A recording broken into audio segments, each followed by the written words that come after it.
Katie Hornor, welcome to the Star Coach Show.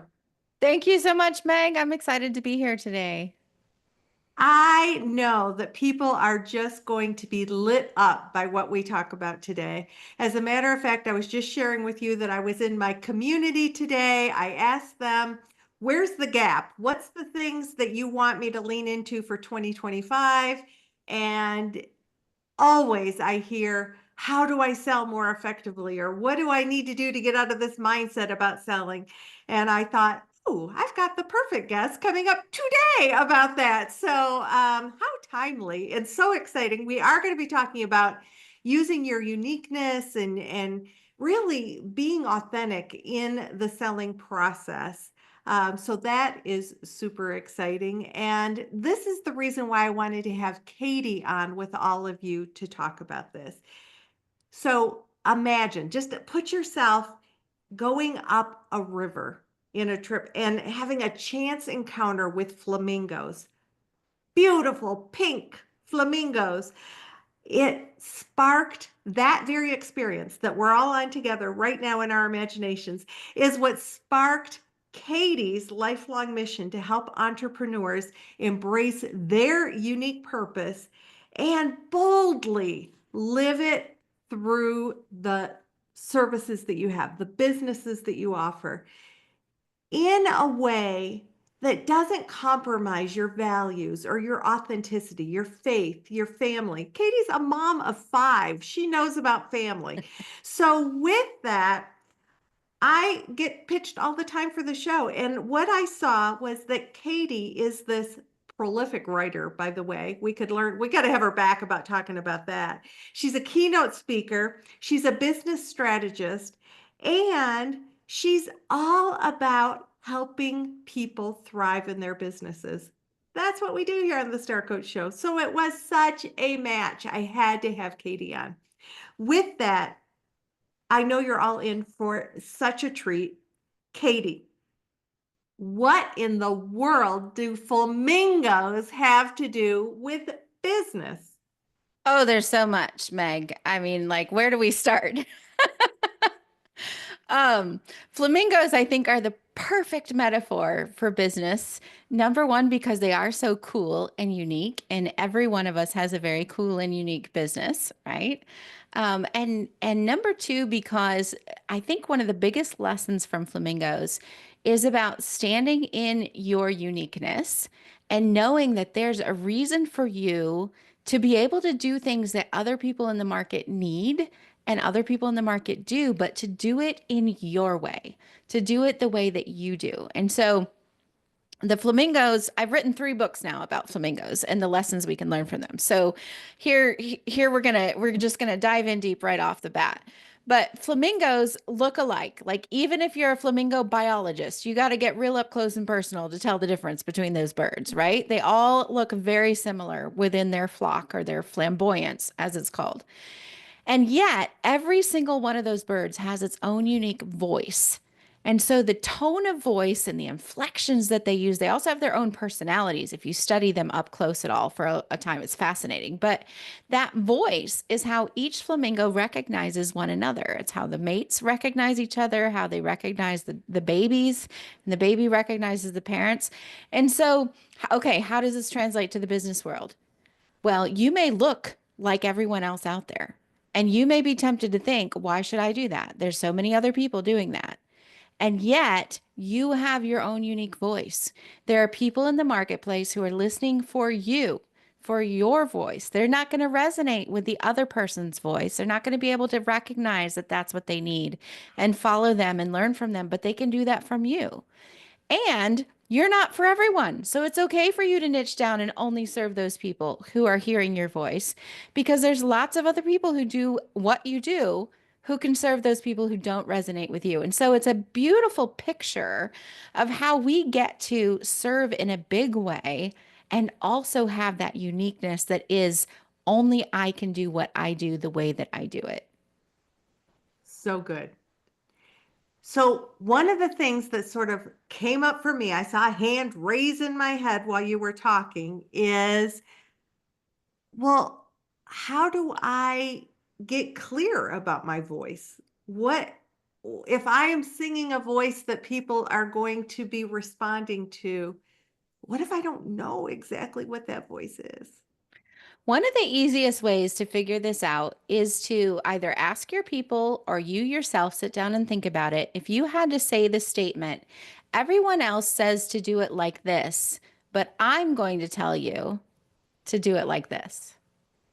That is more often than not where we find the entrance into what makes you unique. And quite often it comes from our personal experiences, our unique education, our relationships, the things that we have learned and learned by trial and error, even, right? Because even though you may have gone to the same school and graduated with the same degree and are in the same field as me, you still don't have the same relationships and personal experiences as I do. You haven't made the same exact mistakes as I have, right? And so each of those things makes us unique. And by putting yourself out there and saying, look, everyone else in the coaching field is saying that you should do it this way, but here's how I'm different. Here's what makes me like that is your voice. That's you standing out and calling to your people and saying, here's if you resonate with this, come over here because I can teach you. And what I'm hearing very clear there is that we have to take the time and invest the energy into our own clarity. We have to do the work to think, what do I tell people? What is my differentiator? What do I believe to be true? And how can I just express that unapologetically, even if it's not what Katie thinks or what Fred thinks, or it's what Meg thinks. And that's okay, because those people that are attracted to Katie are going to work with Katie, and the people that are attracted to Fred are going to work with Fred, and those people that are attracted to Meg are going to work with Meg. Yes, and even beyond that, Meg, the people who may come to you but are need to work with Fred, you can send them to him. We can collaborate in the same industry without having to be fearful of competition when we are confident in our own uniqueness. You know, and another thing about flamingos is that they very often inhabit rivers where crocodiles live. The very first instance that I engaged with them in the wild, the guide in the boat is like, keep your hands and arms inside the boat. We're not getting out here because, there's crocodiles, right? The flamingos don't care. They're not worried, right? They know that they're safe in numbers and they know that they're safe doing exactly what they were created to do, regardless of what dangers may be lurking around them, because they're confident in how they were created. And if that alligator gets too close, they're going to fly away, right? And so I think that's another piece that comes when you know yourself and are confident in what you can do for folks. Then you don't have to be afraid of competition. We don't have to cower and worry about if I don't get them, somebody else is going to take them. No, if they're not the right fit for you, then you can, with a full heart, recommend them to someone else and be a collaborator because you recognize not everyone's going to resonate with you, right? And I think that's a beautiful thing and something that we need to encourage more of in the sales world. And talking about the sales and the confidence piece, some people are like, oh, well, isn't it prideful to talk about what you can do for people? How do you get past that sort of mindset hump and be able to share openly about what you can do? And I just say, there is no pride in stating the facts.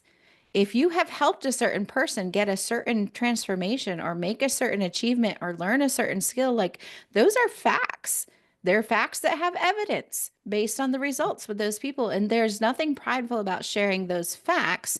When pride enters or when the problems come in is when we get a big head around it or we start having an attitude that only I can do this for folks, right? But people need you to be stating the facts about what gifts and talents you've been given to help people. That's how you're going to call those people to you who need to work with you. Exactly. And there are people who need you. And if you're not sharing what it is that you can do, how are they going to find you? You can't be a secret and be a success. It's just not going to, those two do not go together. So we talked about one mindset issue in that, isn't that prideful? Doesn't that make me sound arrogant or full of myself? And no, if you're sharing the facts, if you're sharing the results, if you're sharing really your passion for helping people get to where they want to be, what are some other mindset issues that your clients deal with in getting their work into the world? I think that another mindset issue that we have is potentially around making money and getting those clients in, especially as coaches. Like, oh man, that person just finished their 3 months or whatever, and now I've got an open spot, and I need to fill that because of the financial reasons. And sometimes we have this sort of internal pressure to make the sale when we should be thinking about helping that person that's sitting in front of us, whether or not there's a sale involved right now. And I think this is a huge mindset shift. And I had someone tell me once that what get your head out of other people's pocketbooks, Katie, is really what he said, I right? tell my Like, clients that all the time. get your head out of Yes. there. What they can and can't afford is none of your business. So stand firm in your pricing. But the other thing that really struck me as a young coach was when somebody said to me, I said, if you would do this, whether or not people paid you, then you need to show up and serve that person, whether or not they pay you. Right.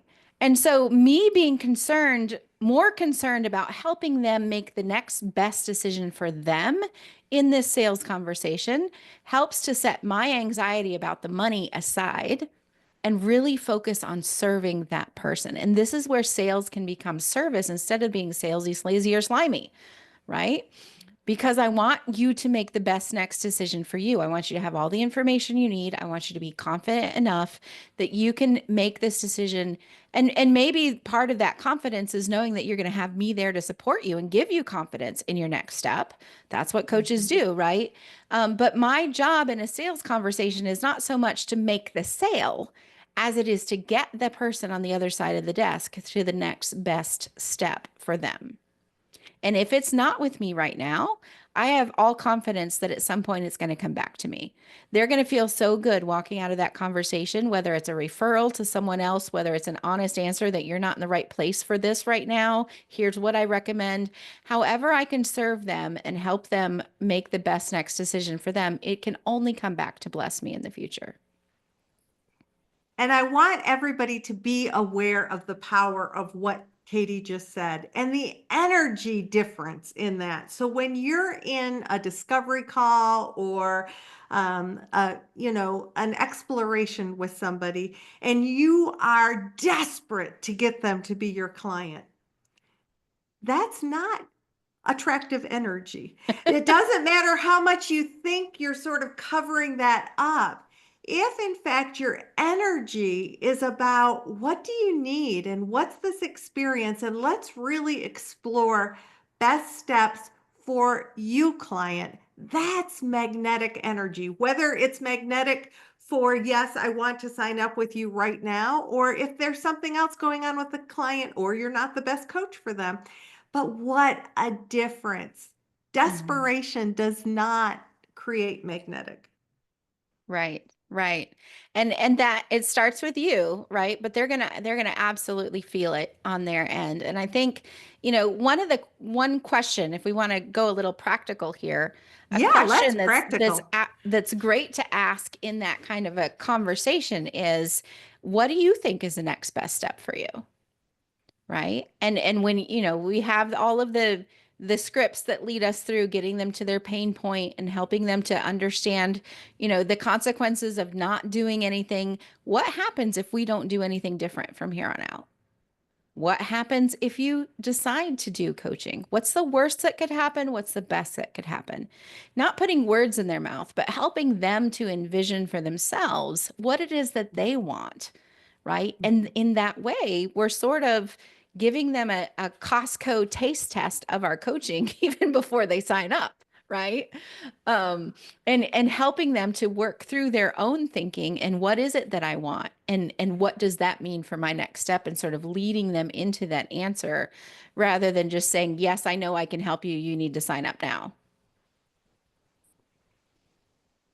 Love every single thing that you're saying.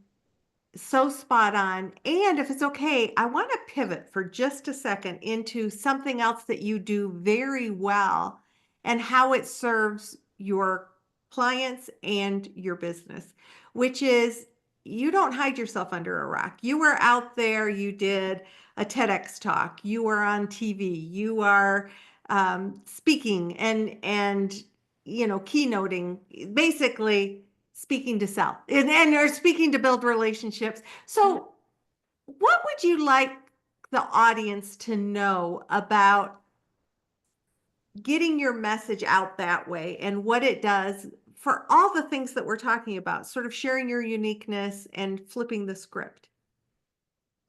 I think a lot of us tend to feel like if I'm going to go big, if I'm going to be an overnight success story, if people are going to come knocking down my doors to work with me, that it's going to have to come from someone else recognizing me and promoting me. And I don't think that's, just me talking. I felt that way for years and years, and a lot of my clients have confessed to that as well, right? We're all sort of waiting on this champion to show up and put our name on the marquee and tell the world how wonderful we are. And again, that's thinking about me rather than the client and what they need, right? And if I can change that energy and that perspective into, I have everything I need to be able to reach the people who need me right now, then I can reframe that instead of having to wait or wish or feel looked over. I can start saying, what can I do to get in front of the people who need me right now? And really that's been one of the motivating factors. I have a 90-day quarterly planner that I created because I felt like, like most of us, none of us work 8 to 5. And so all those other planners never had enough room for the entrepreneur. So I made my own. But one of the questions in there is around breaking down your annual goals to quarterly goals to monthly goals to daily tracking of what am I doing today to put myself out there. And, is it a TED Talk? TED Talk was on my bucket list for 5 years. And I finally realized, they're not going to come looking for Katie Hornor. I'm going to have to go put some applications in. And then I realized how hard it was. And I was like, wow, I may have to hire somebody to help me put applications in. And do you know, we put in 56 applications. Our team 56 applications over 9 months before that TED Talk was accepted. And then there was 3 months of memorization and back and forth with the whatever to get them approved. And then it's flying to the place to do it. And so what I'm saying is, if you want to be seen and known, if you want to have clients come knocking at your door, it's up to you. And you've got what you need if you start looking around and being resourceful and asking yourself those questions. What can I do to get in front of my right fit person who needs me today? And not like next week and not like next year, right? But today, what step could I take? Is it a TED Talk? What step can I take today to get on the TED Talk stage? Am I in the research phase? Am I in the application phase? Am I, whatever?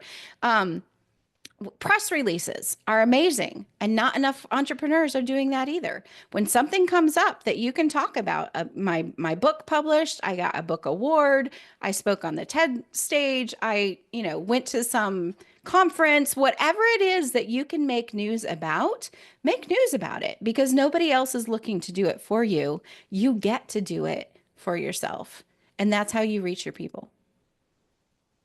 Wow. Amazing. And so spot on. When we are serving the people who are looking for us and what we need, and I'm going to go back to this, hear our flamingo voice. They Mm-hmm. hear it, they're attracted to it. Let's lean back into the flamingo and make sure that there's nothing well, I'm sure if you've written 2 books about it, we certainly haven't covered everything about the flamingos. Was it 2 or 3? 3. Three books about it. But let's share a few more flamingo messages with Of everybody. course. Flamingo, they're here on the earth to. I just love the idea of nature teaching us and those kinds of things. So, Katie, lean into your flamingo wisdom and share some more with us. All right. Well, um, I'm gonna say again, for those of us who need to lean into our uniqueness, that one of the flamingo facts that's really, really cool is that the flamingo, as a flamboyance, as a flock, they will migrate from place to place to place throughout the year. And if something happens to one of those flocks of flamingos and they were to get sick or have some disease that wiped out the flock or a part of the flock, it takes 6 to 8 years for the ecosystem to recover from those flamingos not doing their part on a regular basis around the world.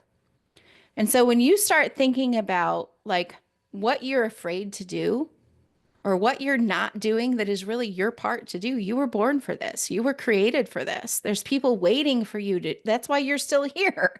There's still people who need what you have to give. And if you don't give it, who's being affected? And not just right now, but in the years to come, our actions have a future impact based on what we choose to do or not to do. And so if you're not fulfilling that purpose, there's an impact, and it's a big one. Um, another thing, going back to like hearing the flamingo voice and being relevant.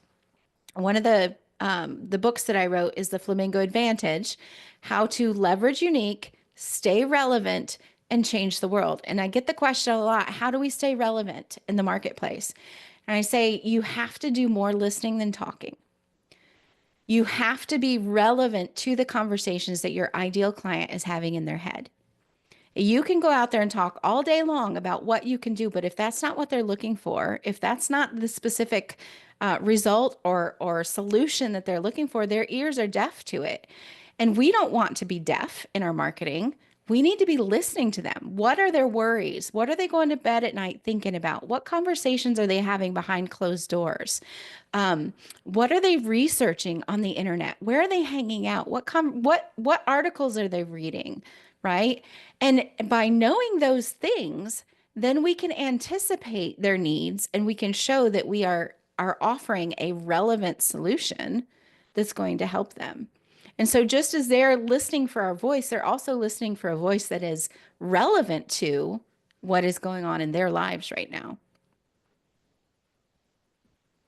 So how many mic drops have we already had in one interview? I don't even know. I've lost count. But I can say that the point that Katie made right before this very relevant point was this concept of how we matter. Mm-hmm. And sometimes when we're so wrapped up in being small or being afraid to be seen, that's about us. Once again, every time we make it about us, that's not the best outcome. I'm sorry, it's just not the best outcome. So when you're feeling small and insignificant, stop making it about you and turn the script. Who needs you? Who's out there saying, please stop being small? Like, share your gifts. Because, that whole 6 to 8 years for the ecosystem to recover. Yeah. Yeah. Wow. And flamingos are pink all the way through. This is another interesting thing, Meg.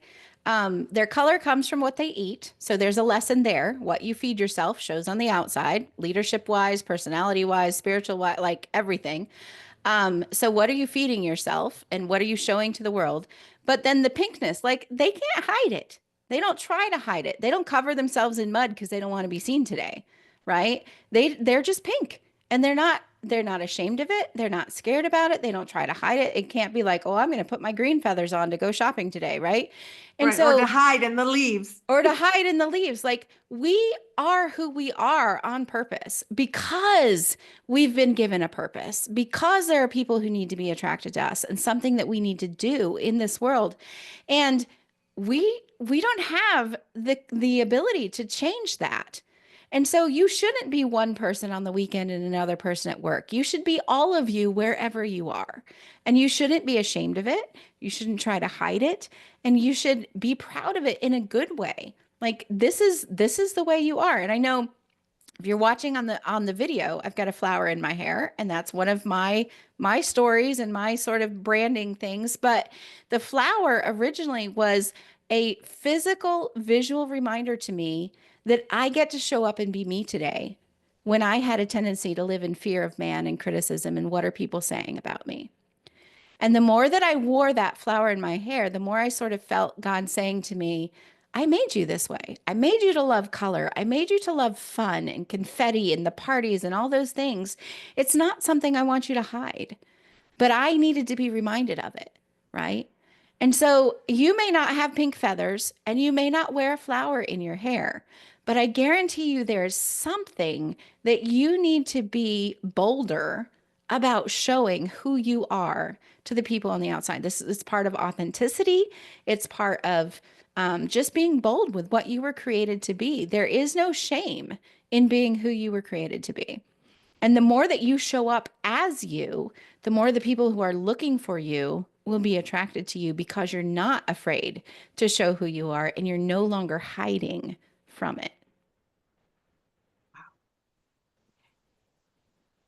As we're running out of time, I am just curious if there is another mic drop you have in you before the interviews or anything else that we want to, when we go back to um, helping the audience think about leveraging their uniqueness, learning these beautiful lessons from flamingos, and flipping the script that we have in our head about being salesy and slimy and sleazy.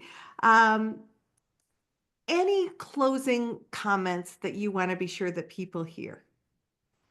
I think it's important that entrepreneurs understand that even as we want to embrace our uniqueness, we also cannot exist in isolation. And a flamingo who is in isolation will die. They need the flock. They mate for life. They need that flock that they spend their life with for protection, for food, for companionship, for all the things. And we need that too as entrepreneurs. And I can tell you, I almost died inside when I didn't have any other entrepreneur community around me for several years getting started in my business. It was the worst, scariest, most lonely time in my business history.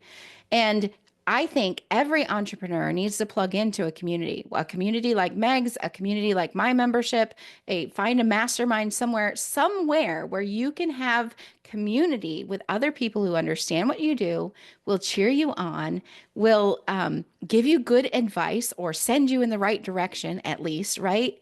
Because it's so important that if you're going to be strong for the people that you lead, that you are also getting poured into. And this is why I say coaches always should have a coach, right? Because you can't continue to give and give and give without getting filled up. And you need to be surrounding yourself. A flamingo in isolation will die, and so will an entrepreneur. Katie Hornor, thank you so much for sharing your unique brand, for sharing your Flamingo Advantage, for helping us sort of confront some of the stories we tell ourselves and flip that into something that has a whole different energy and a real authentic vibe to it.